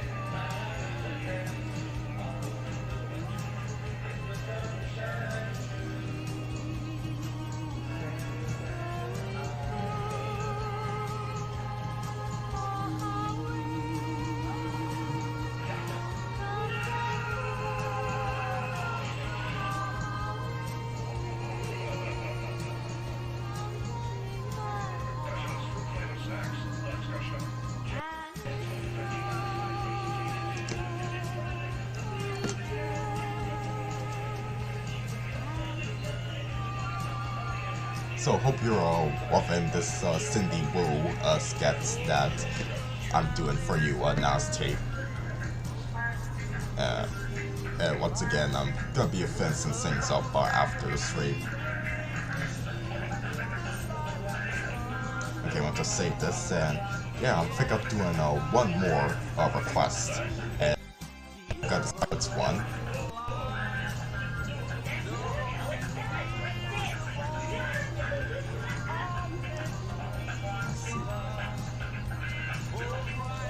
Okay, what? I'll just answer. Yes, sir was surprised by your green eggs and ham comment. That's Sam I am, that's Sam I am. I do not like that Sam I am.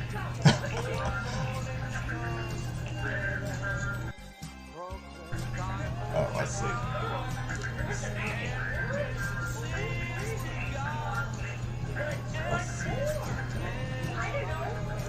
Oh yeah, Jason has pointed out how weird it is hearing the Rugrats sound style on a special that is not only a sequel to Frosty Snowman, but also a spiritual spin-off of the Peanut specials.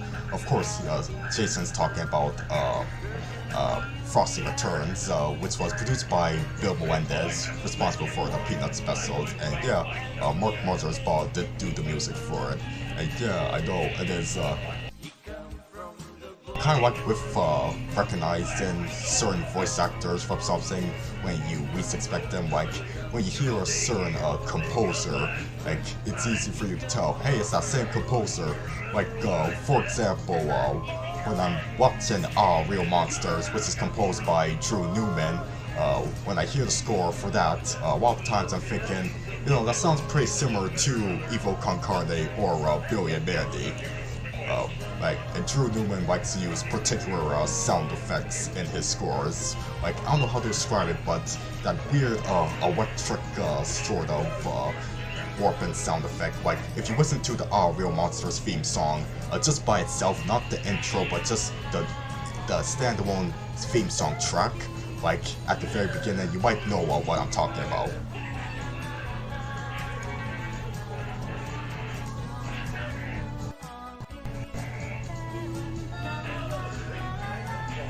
Okay, then what's Starfleet? I was thinking of doing one of your requests. In fact, maybe I'm gonna do I think I'll do a Doraemon.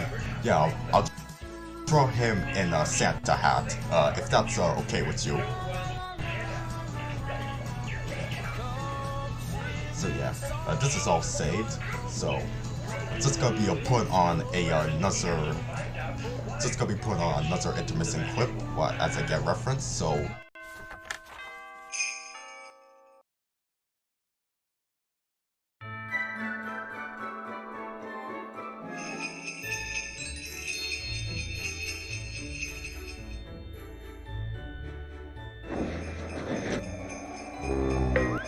Jingle bells, Batman smells.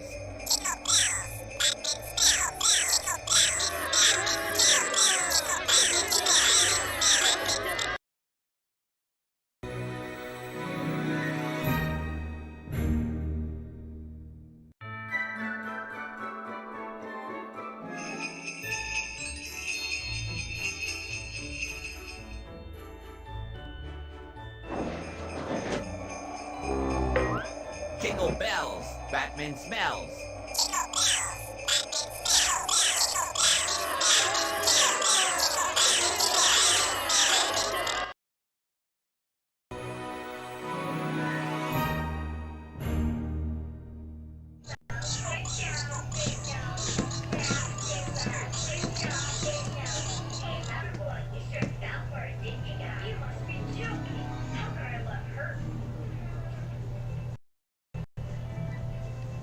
Okay, I'm back. Yeah, I hope you guys enjoyed that. Yeah, I know Starfleet in particular enjoys that animated clip, that short animation that I did last year of a somewhat foul-minded parody of Frosty the Snowman. Yeah, I animated in Toon Boom, and the voice of Smarty the Snowman is actually text-to-speech on the text-to-speech site uberduck.ai, and that's where I wrote the dialogue for Smarty, and the voice that I chose is actually Rough Ruffman from the previous kids game show Fets with Rough Ruffman, if any of you remembers that. Oh, and something that I can't resist mentioning with that Smarty the Snowman cartoon. So I tweeted it, or more specifically, I think I just tweeted the thumbnail and also the link to it.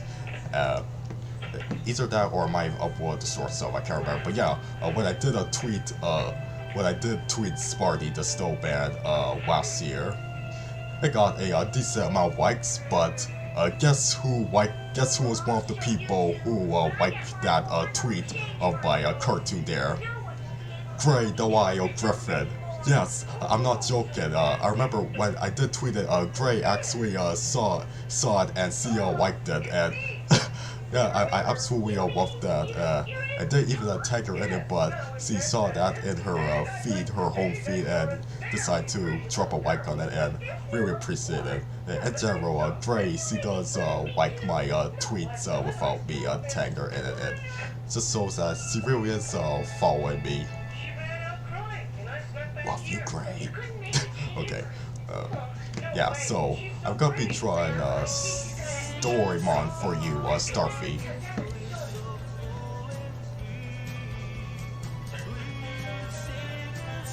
Oh, I just put back on the music.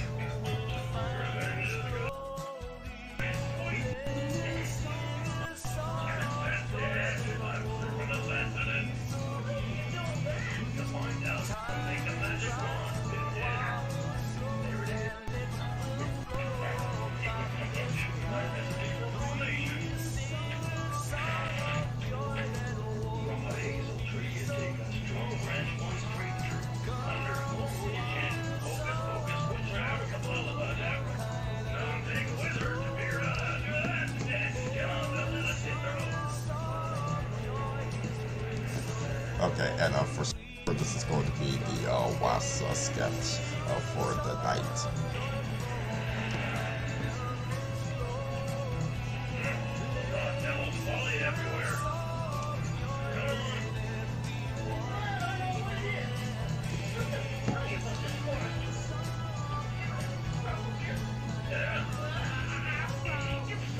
Also have his little bell here.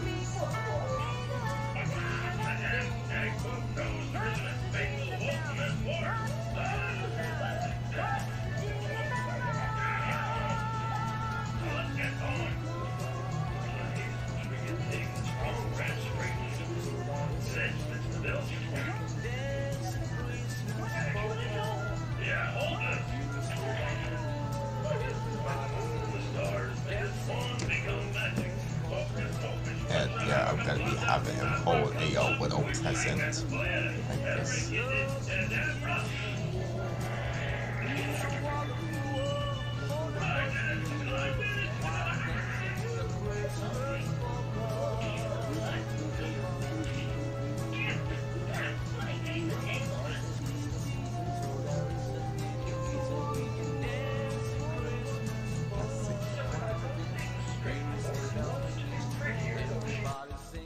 You know, I never had a dorayaki before Starfy. I don't even know where I could find it in my region. It does sound, from the little that I know about it, like from the last time I drew Doraemon for you. Maybe it does look. What am I saying? It does look pretty tasty, like a tasty little cake.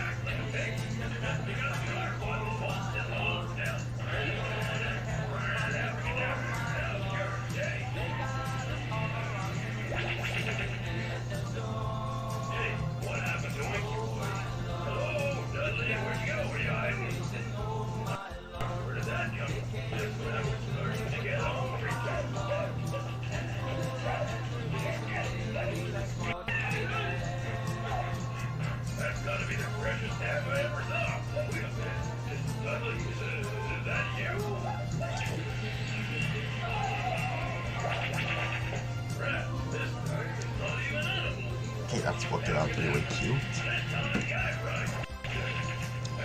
It's just I'm gonna be centering. Just gonna change the position of the bell that's on its collar.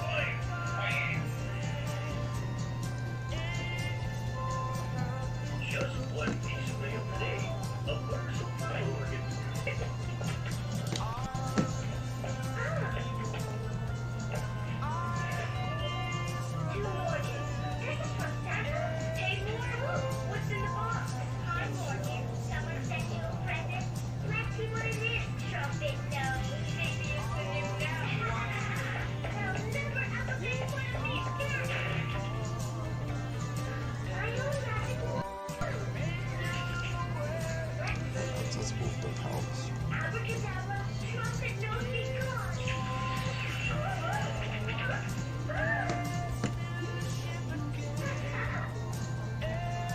Hurry up, Morgan. You'll be really late for school, dear.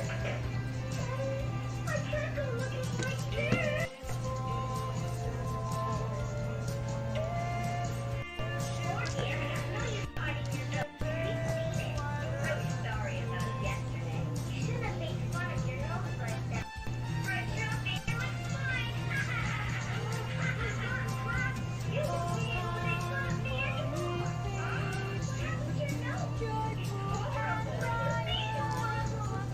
Yep, that's right, Jason. I am done with the requests. So I hope you will appreciate this cute little Doraemon Christmas sketch, Starfy.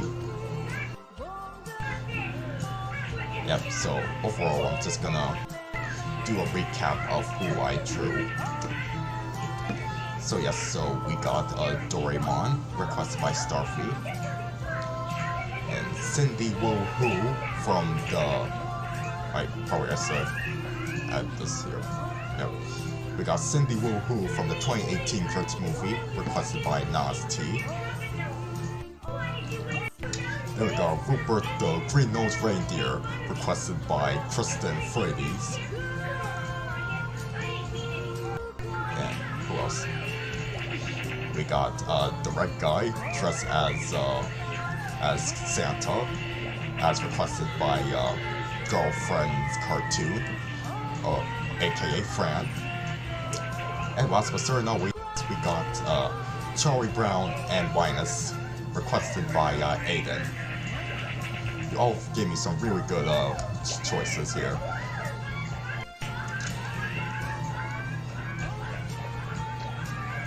Yes, I'm happy that you enjoyed it. I hope that you enjoyed it, Fran.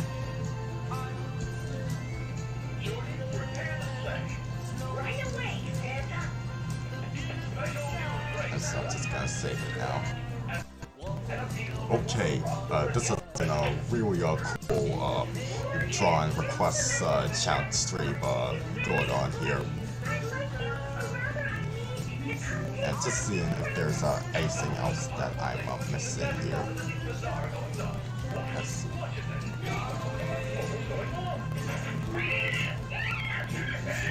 Let's see.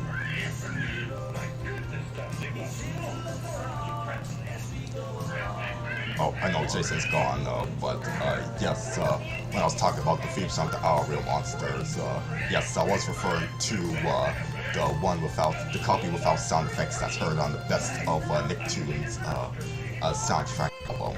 Yep, that's right. Like in general, Doodle is definitely one of my favorite composers for anime series.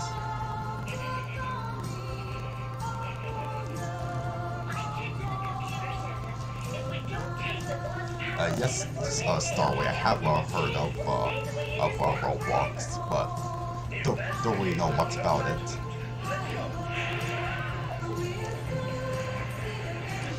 Okay, so goodbye Super Tunes Network, and happy holidays and happy swell New Year to you too, Fran, and goodbye Ethan and Starway. So yes, I hope you guys have a great Christmas, and if you guys are still celebrating Hanukkah, I hope you're having a great one.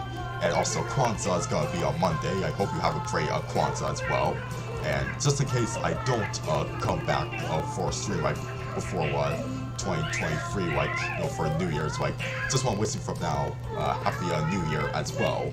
And remember, if you haven't already, make sure you subscribe and hit the like button if you enjoy the stream. Okay, so once again, happy holidays, everybody. I'm gonna be finishing up the doodles.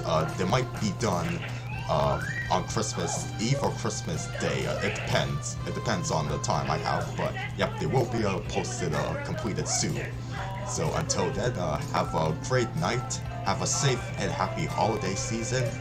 And take care, everybody.